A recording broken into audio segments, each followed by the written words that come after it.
Today, I am so excited to have Dr. Marie Heath on the podcast. I met her a year ago at NALPA. She is instantaneously just a joy, a lot of sunshine. And then you'll know her because she was part of the Seidlitz team. And anyone who's part of the Seidlitz team has a place in my heart. So, Dr. Marie Heath, welcome to the podcast. Thank you. I am excited to be here. I'm excited to share some upcoming releases that we have and some of the things that Silence is doing. So I appreciate you having me, and I'm excited to get started. And the thing that we're having you here to talk about is your new book with Seidlitz. It's called Strategic by Design, a blueprint for success from multilingual programs. So, how did this start? What was the seed for this book? Well, interesting. The book that I had been working on for the past few years did not have anything to do with the systems. And so this book is divided into two different parts. The second part is all of my research about acculturation. So, my research and the work that I've done most of my career, a course that I helped to develop, has to do with that second part. And that's where really my heart lies. And so, I had been working on that portion of the book for the last few years, designing it and developing it. Well, in the meantime, working with Seidlitz, I kind of fell into an area of where another expertise lies, and that's designing systems and programs. And so the more I started working with districts across the country on program analysis and how do we set up effective systems, this kind of just blossomed into a much larger product. And so that's what the first part of the book is all about, is designing those systems and checking the health of them. How do we know that our multilingual system is actually healthy? Because we do a lot of work and we pour a lot into the work that we do supporting multilingual students. And so that is the bulk of the book. And then part two does have to do with, okay, how can we help support our kids effectively? That's great about the system, but what about the actual student? So that's really how this book came into being. Was there a conversation that started it, or did someone say, Dr. Heath, like after you presented, you're like, this needs to be a book, or like, was there an event that like was the spark for it? Yeah, so it really kind of, this is where politics kind of had a play in it because um, back whenever I was in the classroom and supporting my students, I realized that, we're pouring a lot into teaching language and academics. That's where all the focus is, that's where all the training is. And the district that I worked in, which is a very large district in the North Texas area, it was the fifth largest district in Texas, which is Garland, which I know you've been there before. And so we actually were there together a few years ago. You brought a gift for Carol Salva, and I was the transport person, if you remember. But anyways, within that district, that's where I did a lot of my teaching. And I started noticing that my students needed a lot more than to hit the ground running, and thinking about schools. That's just a hard transition. And that was a couple of decades ago. And so I started really researching and paying attention to what is it that my kids need. And I saw this natural alignment with Maslow's. So if you remember Maslow's, we all had to study Maslow's. And I just started noticing that what Maslow says we all need, just the basic human needs, is we need our physiological needs to be met. And that was true. Is when my students first came, and I was just so excited they were there, and I wanted to welcome them, and I had everything ready. I had a desk ready for them. But I could tell, and most teachers will talk about that silent period where we have kids that are sitting in silence. And I thought, there's something not right about this. I'm not buying that whole silent period thing that they just, it takes them a while to start speaking a new language. I knew that there was something else going on. And so that silent period is just an overwhelming abundance of stress. And I wanted to find a way to, how do we help reduce that stress? Because I had students sitting there that I started realizing that they didn't know how to order their food. They didn't know which bus to get on. They didn't know what these, all these safety measures that we have with all of our drills. And I never stopped to think that we have kids who are coming from maybe tropical areas and who've never been part of, a system that has central heat and air. And so they were sitting there freezing with this, in Texas, we have everywhere you go, there's air conditioning, and it's so cold if you're not accustomed to it. And so my students didn't have the language, or they didn't know how to express their physiological needs.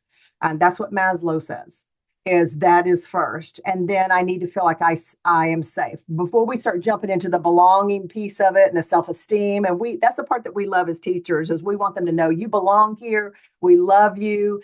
We want you to feel welcome, but we're missing a very important component. And so the more that I thought about it, studied it, I started designing what are the support systems I can have in place on day one to help them feel comfortable, so they know their surroundings, they know where to go, they feel safe. And that unlocked a lot of potential for how I serve my students in the classroom. So really, Ton, it just started evolving from me being a classroom teacher and really paying attention to the needs, the felt needs, the physical needs of my kids before I started hammering them with all of these, language supports and, accessing the content, which we know is important, but I think that's where we place a lot of our focus. And so that turned into, when I started to become a facilitator and a specialist and then a coordinator, I started designing and developing that into a summer program. How about 30 minutes where we just are, attending to the acculturation process and helping them understand what does it mean to be bicultural, and how can we lift that up? Because research also shows, that's the healthiest acculturation process for our kids to go through, is to continue to embrace their heritage while learning a new culture and a new language.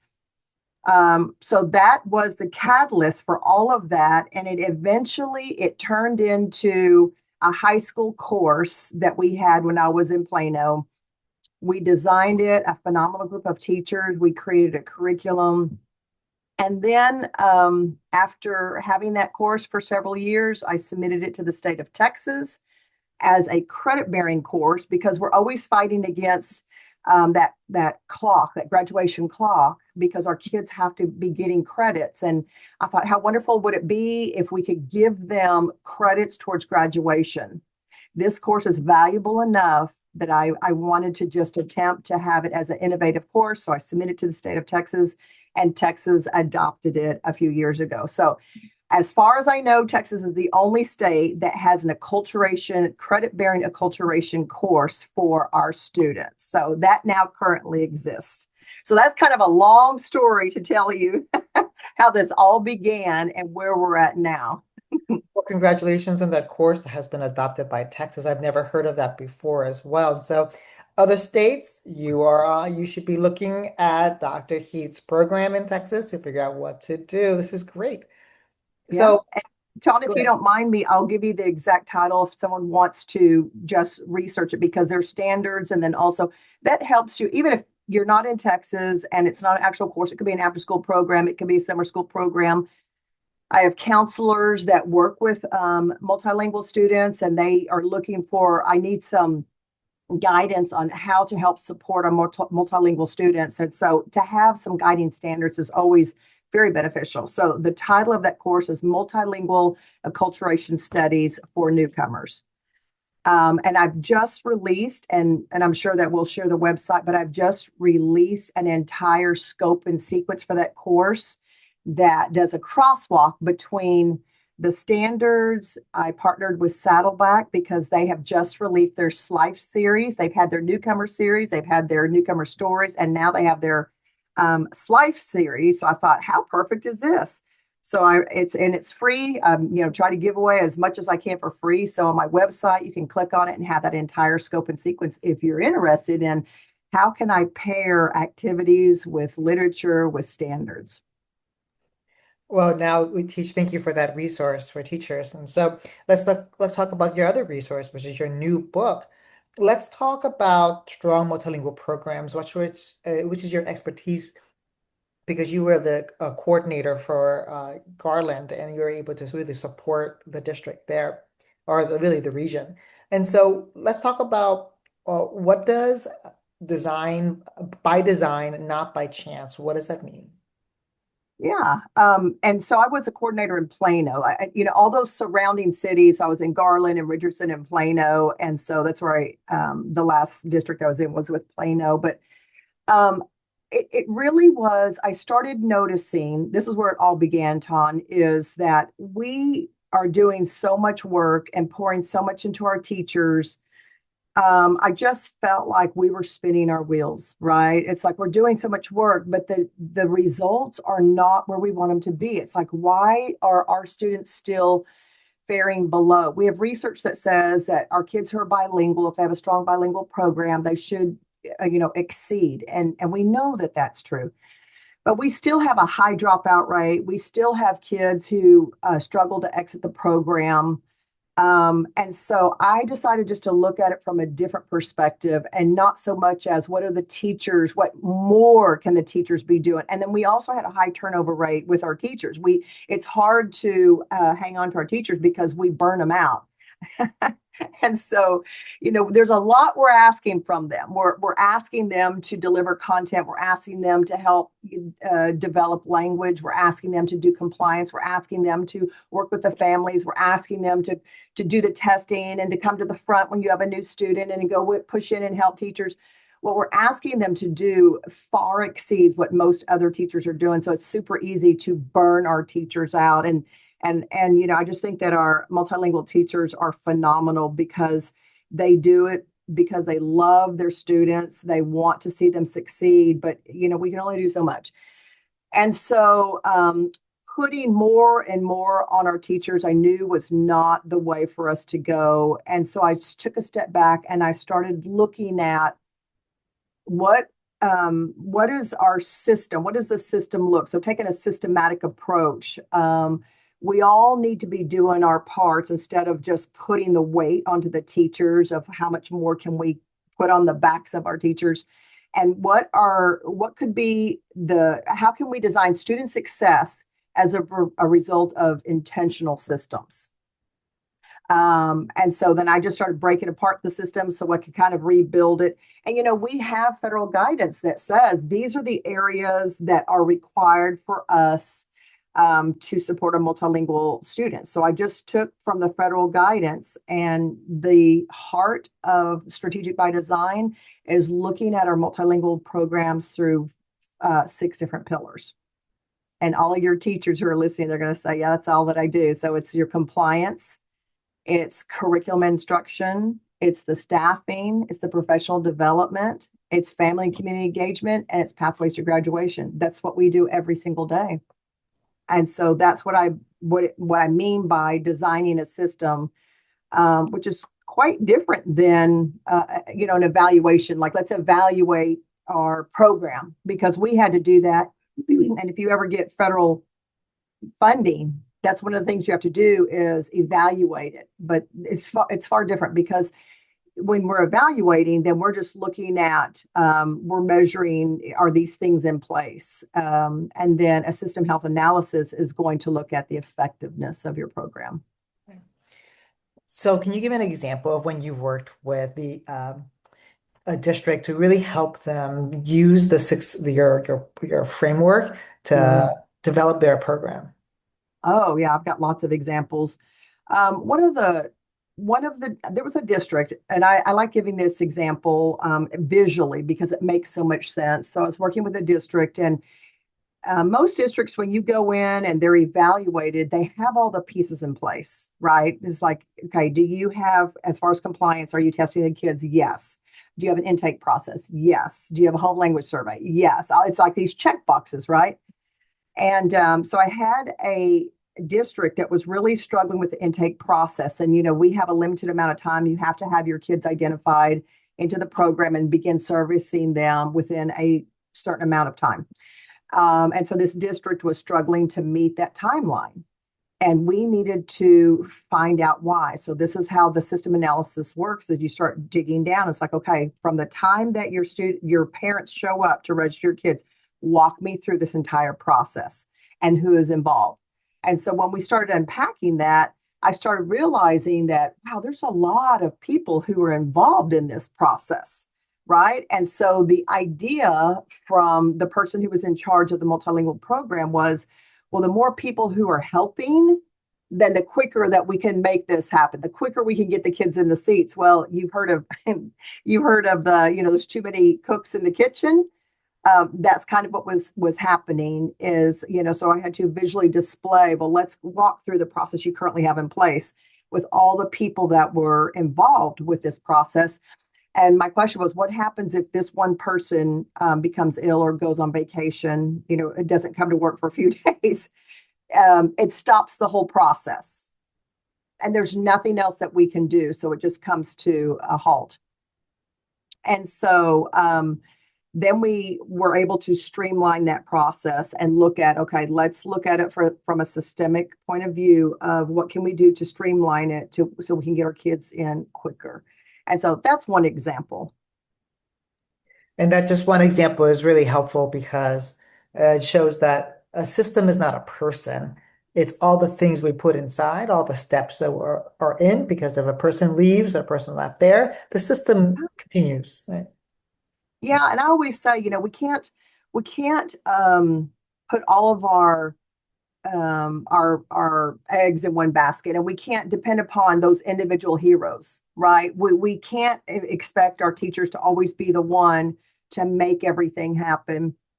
And something that I'm just a firm believer on, Ton, is I look at it from an equity lens of, we pull our teachers away from instruction so frequently, and we wonder why our kids struggle.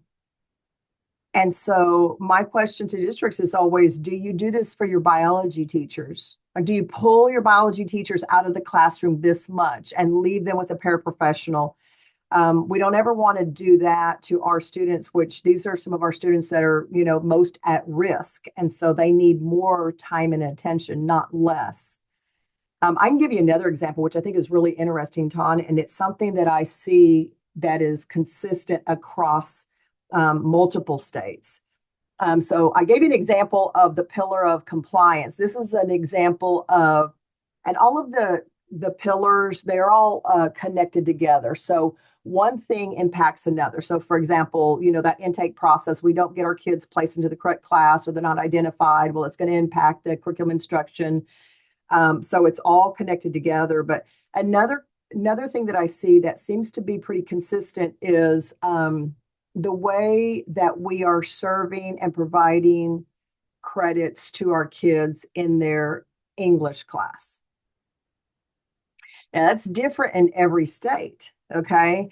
And so, depending upon what state you're in, the state allows kids to be placed into an ESOL class or ELD class and receive English credit. And that happens a lot because we know that there's, our kids, when they first arrive, they need more intense sheltered support. They need, a highly trained teacher to be able to help them to access the content. So that's very, very typical.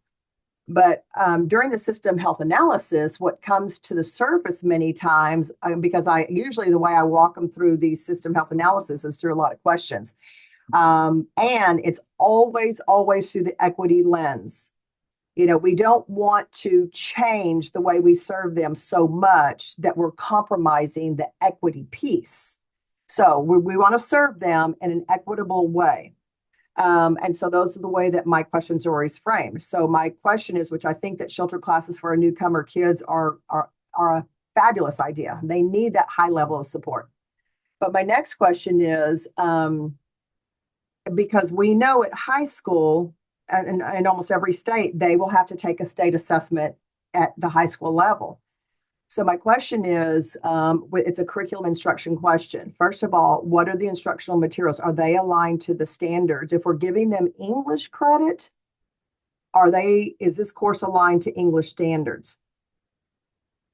And sometimes states will say, well, this is an English class, so we're aligned to WIDA. And then it's like, oh, is this a content class or is this a language class? Because if it's a language class, then we're going to use the WIDA standards, and then we're going to design our program around language development.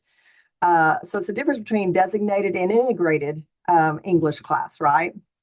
But if this is their English content class, they need access to the English standards alongside the WIDA standards, because not only are we building language, we also have to be teaching the content of. So taking a look at that is, how are we awarding those credits? Are we awarding them some elective language credits, or are we awarding them content credits? Because if we're awarding them content credits, our kids need to have access to grade level standards, like we know our law says. And then also we want to prepare them for the assessment. Because if I'm not placing my kids in classes that are helping them to prepare for the assessments, and they've never had access to those standards that they'll be tested on, there's a mismatch there, right? So that's another example of like that. That's getting into the weeds. But it's a lot of questions to pose to districts that makes them kind of take a look at, maybe we do need to look at our system and not just say, oh, well, we put them in shelter class, they're fine, and then wonder why they're not successful. And so we want to give them the same opportunity as all other kids to access grade level standards to help them be successful on the assessments. And so they don't fall behind on the content we should be teaching them while we're building the language. And it's possible. And I'm sure you have heard for many years, Ton, people who are not in our world, they'll say, oh, they can't do that. Like, that's too much for them. How are we supposed to teach them content while building language? Like, that's too much. We need to do one or the other. So that's a different piece. It's about the mindset piece, right? And It that's a huge part, is. It right? is. Right. Well, let's talk about another part, which is what's the difference between having services for multilingual learners versus having actual systems?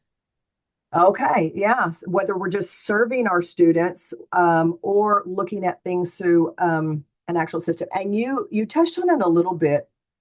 Our system has to outlive us, right? If Ton leaves, does everything fall apart?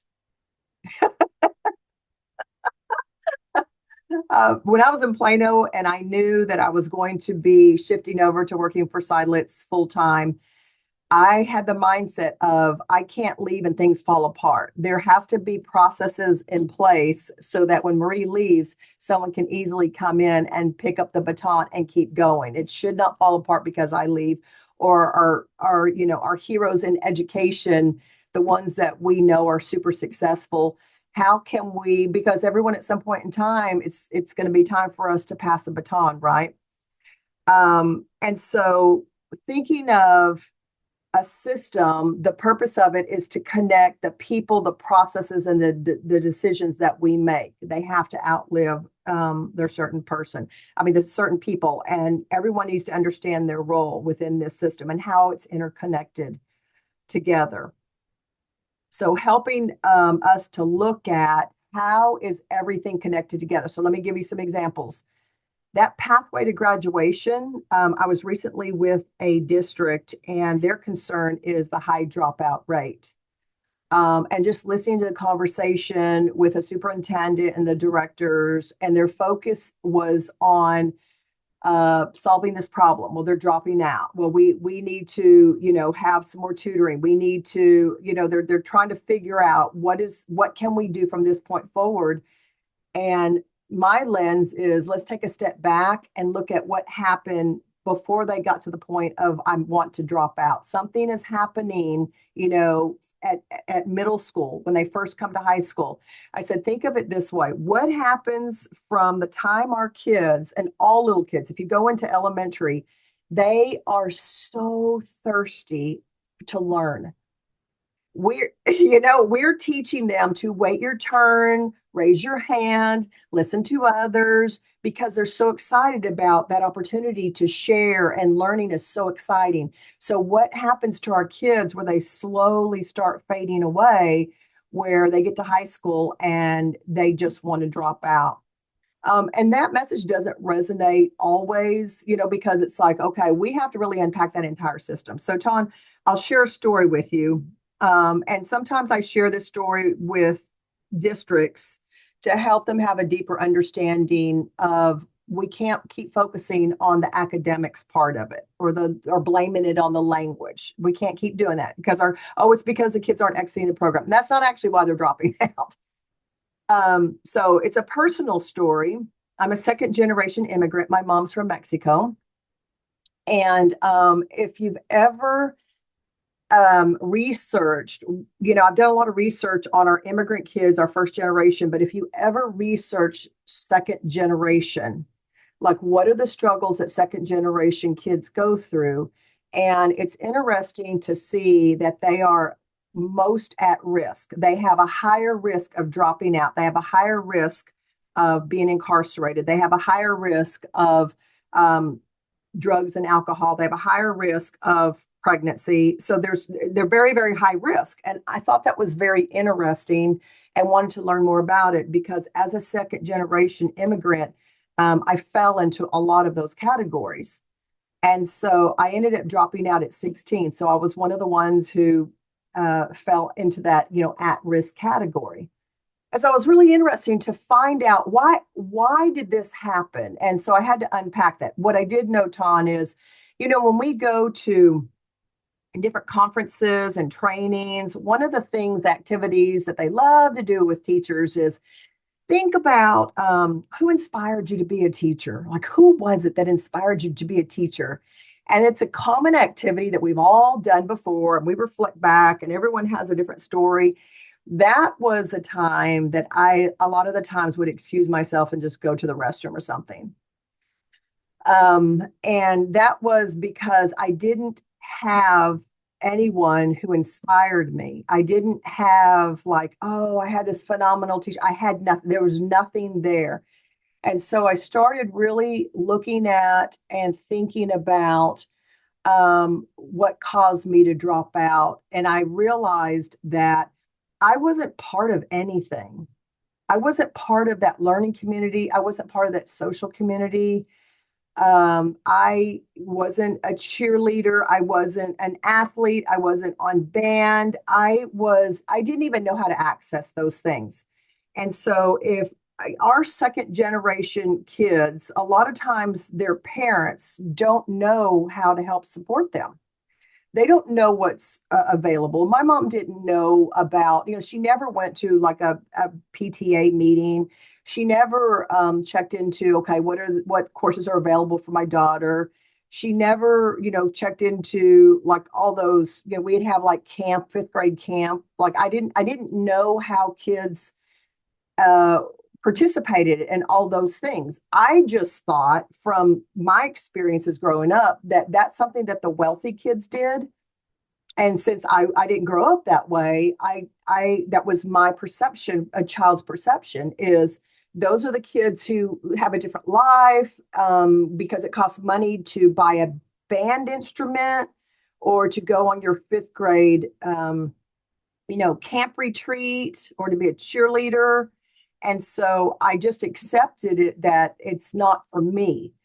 But growing up, that's detrimental to our kids because a huge part of our educational experience has to be that social part of being part of a community. If you're not part of a community, then you never feel like you belong. Now, I don't remember a teacher really ever being mean to me other than my choir teacher that made me put my gum on my nose. Like that's the only memory that I have of a teacher doing something that probably wasn't appropriate. But my teachers they were nice teachers, but they didn't understand, they were there to teach content, right? And it's that lack of awareness that, oh, you know what? I have a student that really never has a group. She's never part of anything. And Tom, that is so important that every single student is part of a community. And so what happens is all young kids, they come to school, they're super excited.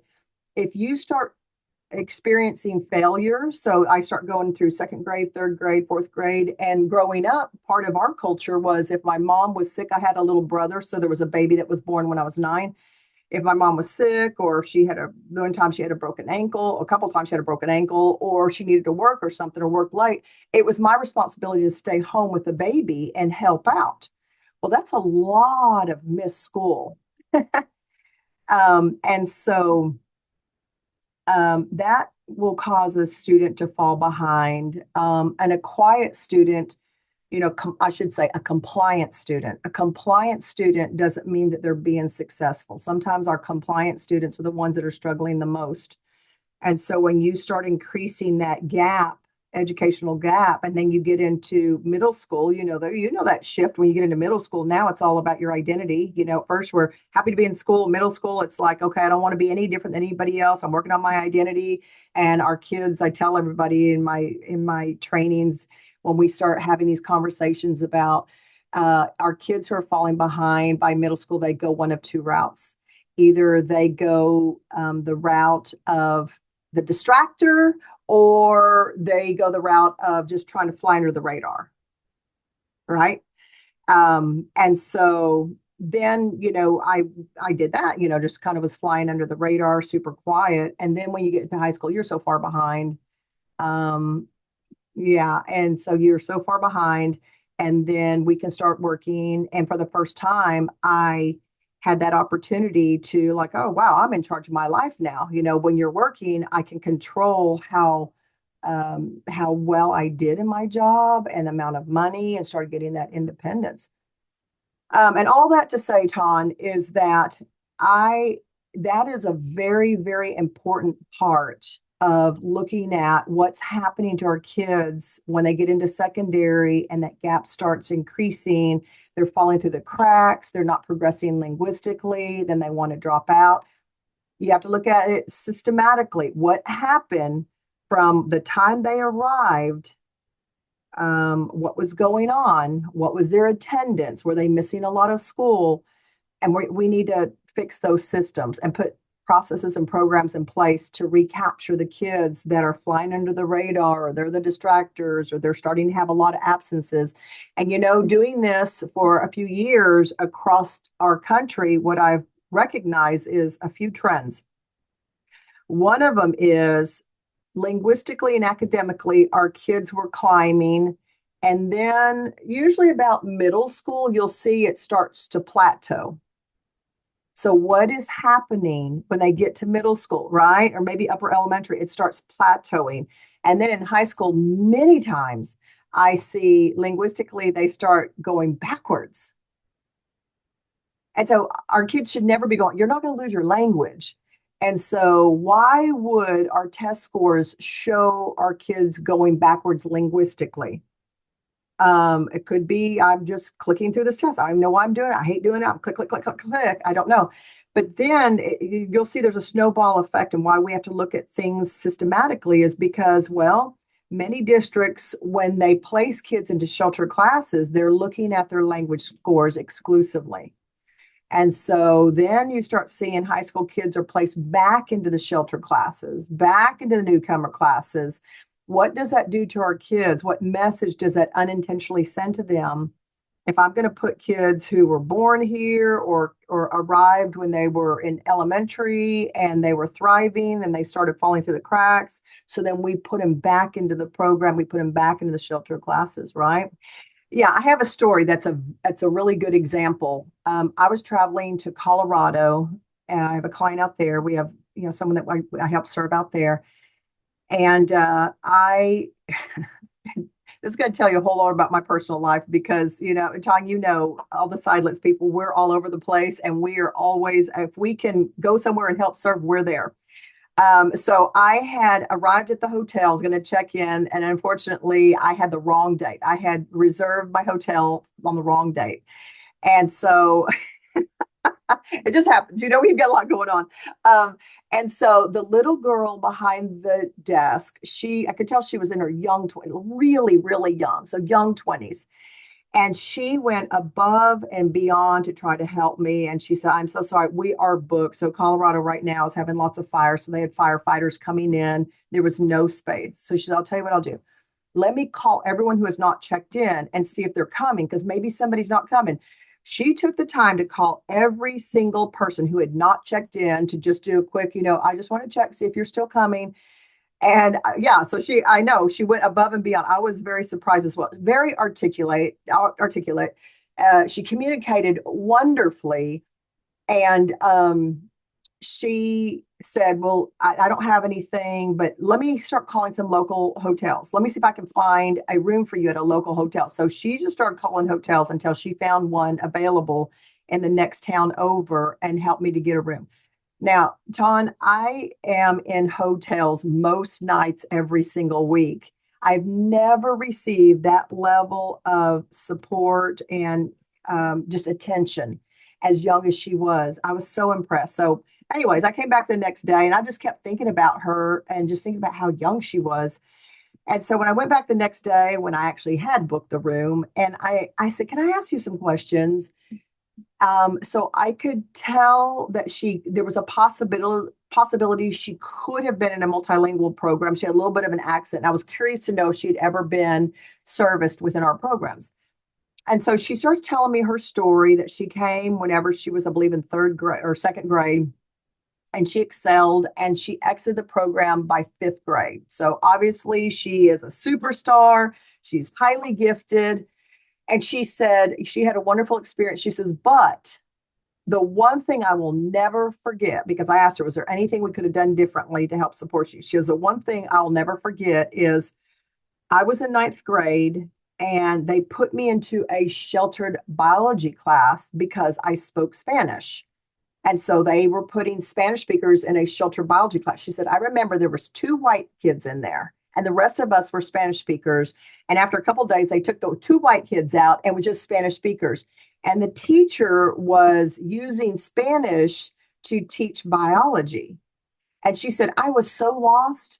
I had no idea what was going on. I didn't know any of those words in Spanish because I had never heard them before. These biology words. I left Mexico when I was in second grade.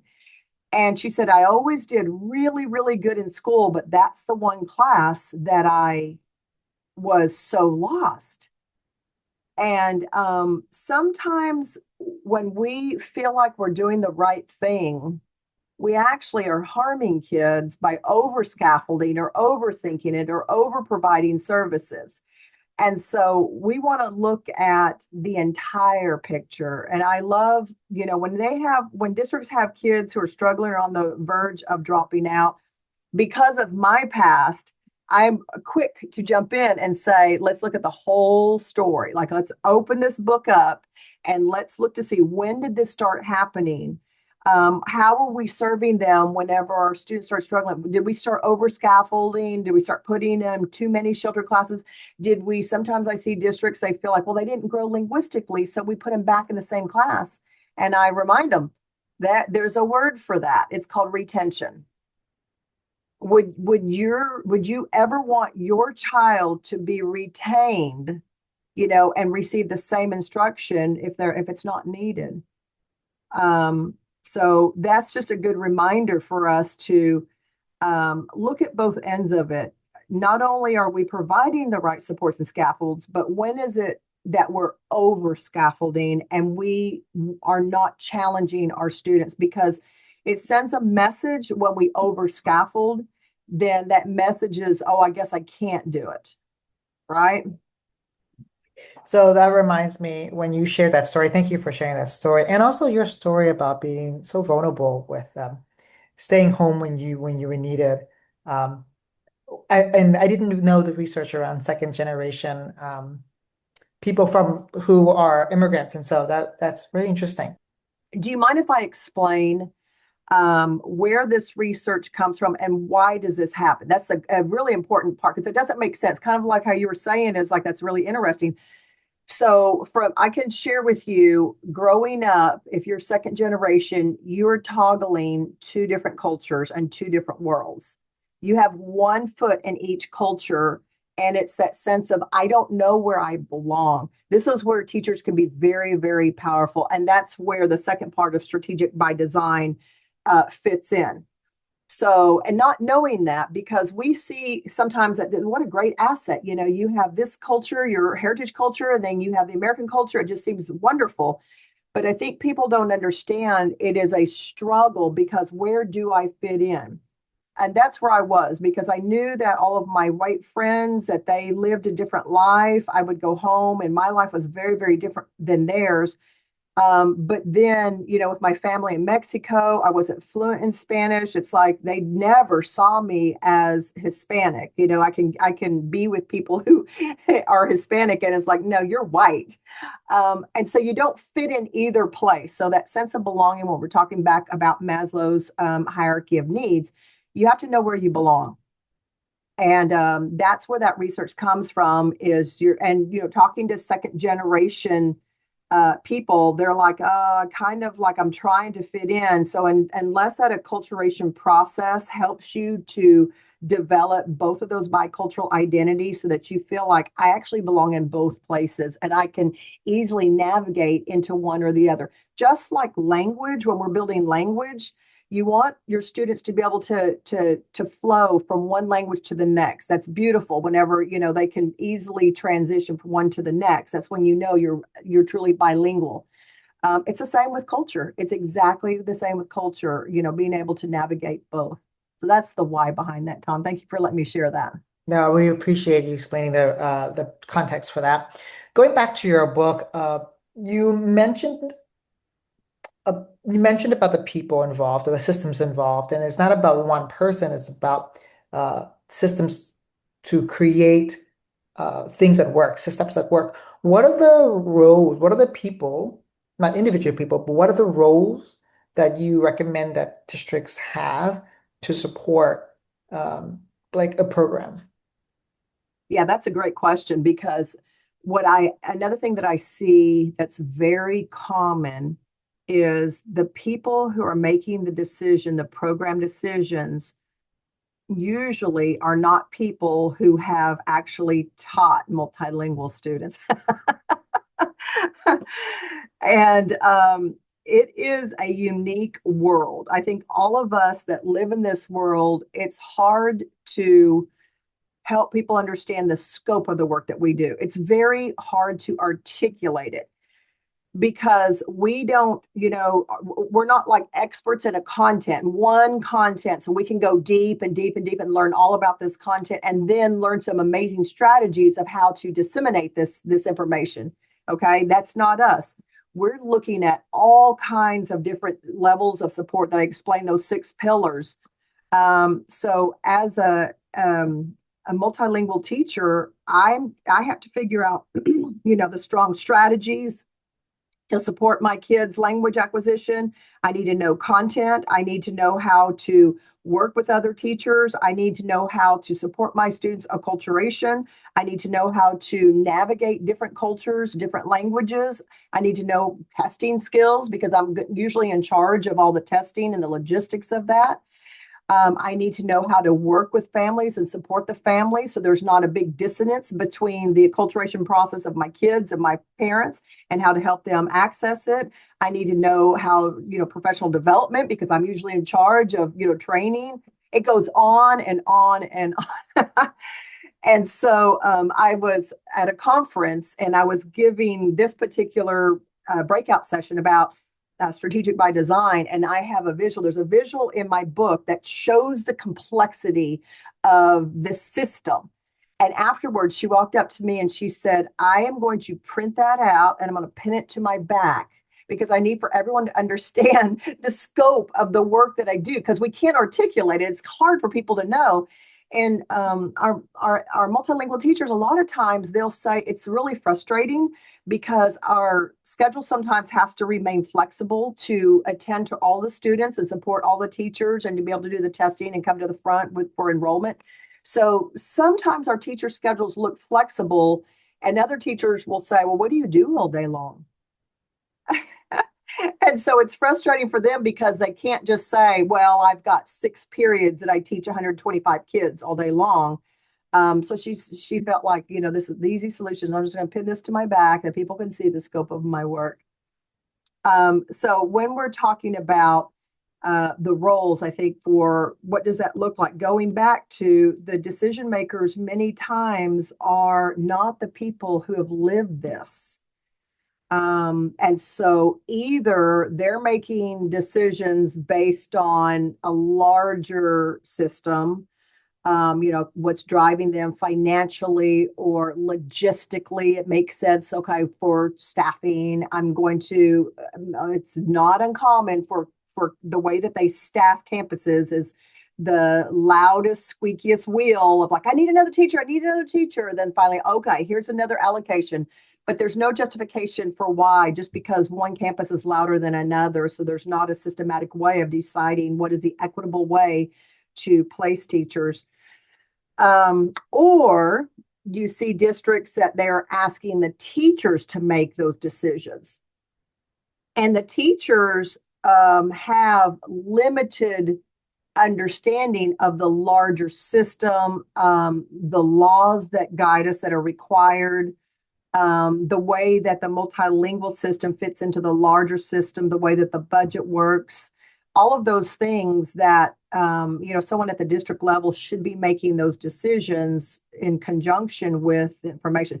So I think that's the biggest disconnect, on is what I'm trying to say is I'll be working with district level people, whether it's superintendents, assistant superintendents, executive directors, and if there's nobody in between to help with the designing of this that has the experience, many times unhealthy systems are created unintentionally, but it's like I don't have an understanding of a multilingual system, what a healthy multilingual system looks like, so that it all works in conjunction with each other to make our students, help to support our students to be successful.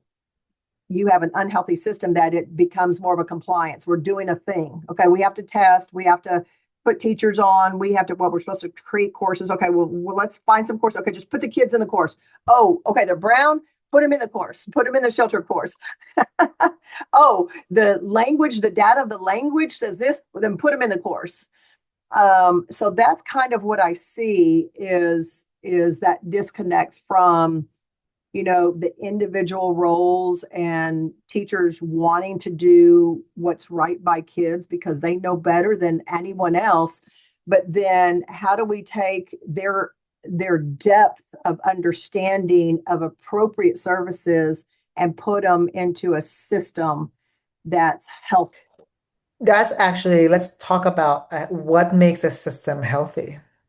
Oh, yes. What makes it healthy? So what makes a system healthy is the outcome. And we know what the outcome should be. We should see student success. If our kids are not graduating, if our kids are not closing gaps, if our kids are not exiting the program, that is it right there. And so it's not uncommon to go to a district, and I have a district that the state came in and did an evaluation. And there's a lot of things in place because evaluation is going to say, check, you have an intake process, check, you're testing the kids, check, you're monitoring, check, check, check, check, check. But it doesn't look to see what is the health. So I'll give you an example of a district who went through 2 years of system health analysis. Year one, this particular district, there's the people who are in charge of the program do not have a background in multilingual education. They have a background in leadership. And so the system that is in place wasn't healthy. And the teachers knew it, the coaches knew it, but they were working really hard. And so when we start unpacking it and the questions that are asked during this system health analysis, for example, it's going to ask about kind of what we talked about, the placement of the kids. How are you determining the placement? How are they receiving the credits? How, what are we looking at? Are we looking at not only language, but years in US? Are we unpacking, the trajectory of their time in the educational program and the multilingual program?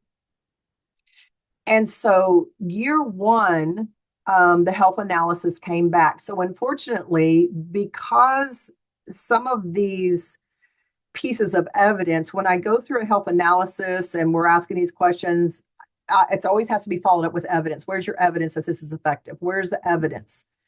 And the evidence was non-existent. It was a lot of anecdotal evidence. Well, because the principal said, or the teachers told me, or there's no empirical evidence. There's no outcome. There's no evidence leading to outcome. And then after working with the district and working on the systems, working on district-wide implementation of 7 steps. They wanted to have 7 steps, lots and lots of coaching. There was some huge growth. We saw a lot of success. And, you know, the more that we pour into our kids and the more that we're supporting teachers so that we're all doing it collectively, you know, we know Hattie's work of the collective teacher efficacy. We're all going to do this thing so that we're all moving the kids together. We know by research, we know how powerful that is. And so I think the expectation after year 2 was the health was going to shoot up. Well, year 2, we did have some growth, especially in the professional development and instruction area, but there were other areas that went backwards. And so the question was, how on earth can we go backwards when we're doing so much work? It was the level of evidence that was provided. So now we have more empirical evidence to show it doesn't matter what people are saying, that's not what's happening. And you're not actually monitoring kids. There's no data to show that kids are being monitored. And so it was such an eye-opening experience, not only for me, but also for the district. And not only when we're looking at the health of the system, we have to have evidence to back it. We can't say we're doing the thing if the evidence doesn't show it. So the question that you're asking is, how do you know when you have a healthy system? It's easy. It's the outcome, right? It's the success of our students. We're moving them forward. And then what do you notice makes that outcome successful for students? And are you saying outcome as in student test scores, graduation rates?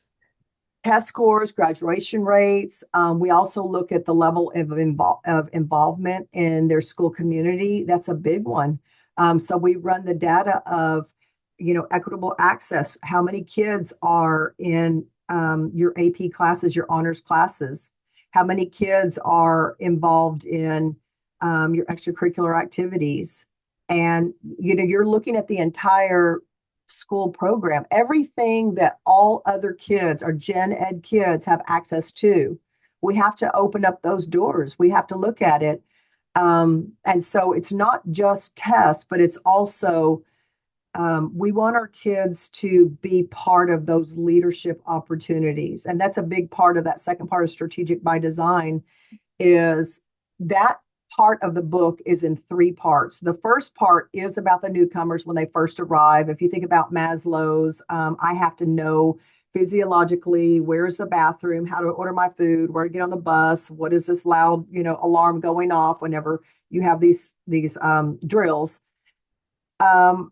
The second part is about building that bicultural identity. I need to feel grounded and okay and proud of the fact that I have a bicultural identity. I am bicultural. As proud as I am bilingual, I want to be that proud that I'm bicultural. And helping our kids to understand that this is, being bilingual is a superpower for sure, but being bicultural is so much more. Our kids have a wealth of experience having the opportunity to live in different cultures. And when we travel to other countries and we're in culture shock of like, wow, the way you guys drive is so different. Wow, the way that you guys pause to have tea time, that's crazy. Even those small nuances, our kids have a deeper understanding that depending upon where you live, people behave and act and live differently. Versus kids who never have had the opportunity. So that's the second part of the book of building that understanding. And then the third part of the book is all leadership skills. We want to position our kids into leadership opportunities. And it's not us pouring into trying to convince them. No, what are you doing? What are the projects, the activities, the organizations? What are you doing? Pamela Broussard, I'm sure you know Pamela Broussard. She is the leader. And how do you design and develop? And she has a big role in my book. She is featured in my book. She has activities in my book because you can't outdo the things that she's done in her career as far as building leaders. And I'll tell you, this probably isn't shared a whole lot. I hope I don't get in trouble for it. I'm sure I won't. But We have hired some of her former newcomer students in Seidlitz. They work for us because she knows the power of, helping to position our students that have all these phenomenal skills that are never highlighted or are never captured into the schools. And I shouldn't say never, but you don't see it very often where it's like, no, they are the global leaders on this campus. And so we're going to put them at the forefront because there's so much that the rest of the students can be learning from them. And she did a great job. And so that's what the third part of the book is. So it's this progression. So that's what we're talking about. How are we measuring success? Well, there is a little part of we are going to look at the data, how they're doing academically, how they're doing linguistically. But Ton, a larger part is uh, developing the people that are sitting in front of us because I can be doing good on a test, but who am I? And how can I have a teacher to, position me, lift me up, and show me how to apply all of these lived experiences that I have, all the skill set and all the knowledge? How can you help position me? And this is the safest, best place for us to do that before we graduate them and they got to figure things out on their own. We're going to give them the edge and show them the edge that they have. You speaking about hiring students, I'm thinking about the person who helped you at the hotel. Mm-hmm. And she talked about sharing like feeling like, whoa, I'm in a Spanish biology class and I feel so uh, uncomfortable here because I don't speak Spanish in biology, so that's kind of difficult. So there is a social emotional stress and cultural stress there. So how can schools support students socially, emotionally, culturally, academically, like the whole student beyond just their grades? Mm-hmm. Well, the way I did it, and I kind of went in depth, was to have actual programs in place. That's the ultimate. Is we intentionally design programs to help support our kids, like the multilingual acculturation studies. And campuses and districts aren't always able to implement an entire course. But I think that we need to stop and say, where is this embedded? It's just as important. In the state of Texas, like if you look at our educational code, they say there's three pillars to it. One is academic, supporting our kids academically. The other one's linguistically. The other one is affectively. And I'm proud that, our state recognizes that's a third of it. And so I would always ask, where does that live? Now, it was interesting, Tom, because whenever I was to submit this course to the state of Texas, it took a year to do it. It's very rigorous. I had a lot of support, and I am grateful to the people at the Texas Education Agency who helped me to pass this through. But it did go through the state board of education, and there was a committee that reviewed it, and there was conversations about it. And there was a couple of people on the board who was really reluctant to pass this course because in order to have this course accepted, there had to be 5 years of piloting. Yeah, so we piloted it for 5 years, and I had to be able to measure the acculturation. How do we measure acculturation? Which that was very interesting. And thank goodness that this was my dissertation, and I had already designed a tool to measure acculturation. So if you think about it, if I had to design a test, a measurement tool for math, have your kids attain these math skills? That's pretty easy. Language, we can figure that out. But how do you measure acculturation? Like, how do you do that? So going through that process of, trying to convince the state that this is necessary because the pushback was, well, teachers are already doing this. Like they're already welcoming kids, this is integrated into every classroom. Then my job was to be able to articulate to them and convince them that this is not done intentionally. And if our teachers and our content teachers, there's not training to help support them. I learned what I know, unfortunately, through errors. I made lots and lots of errors. And when I talk to newcomer teachers and start asking them, how did you learn about culture? How did you learn, how to support them? It's like, well, I remember this one time they had stories. We all have stories to tell of like, yeah, that was an oops, but I learned from that. I share a story, Ton, and I'm happy to share that now of my pivot moment of when I knew I had to change the way I supported my kids. There was their story, and there was a day that I knew I'm not doing everything I can for them. I had a student, and she was from Yemen, beautiful little girl, and very conservative though, because she came from a Muslim background. And so it was in middle school, and it was back in the day for gym, the kids had to change out. I don't think anybody does that anymore, but after COVID, we've changed everything. So, anyways, she, I had them in a self-contained classroom all day long, even though it was middle school, and they had one out class, and her out class was gym. 3 weeks into her being there, she received her progress report, and she was failing, and she was very upset. And so I went to go talk to the gym teacher to talk to her about, why is she failing her class? How do you fail your fail gym? I don't even know that's possible. And so she said the way that I give grades is the kids have to change out every day. It's a participation grade. They have to change out every day. And so in our school, we had uniforms. It was called um, well, they were wearing uniforms. So she said, you just need to let her know that she just needs to change out. She'll be fine. And I said, okay, no problem. So I went and I got an interpreter, and I sat her down. I'm trying to think of everything possible. Maybe she's just very uncomfortable for her because she's never been in an environment like this where you're changing clothes in a public place. And so gave her the option to leave early so that she can go before all the other kids come in. You can change in the stall, gave her all of the options to help her feel very, very comfortable, and made sure she completely understood, if you want your grade to come up, this is what you'll have to do. She said she understood.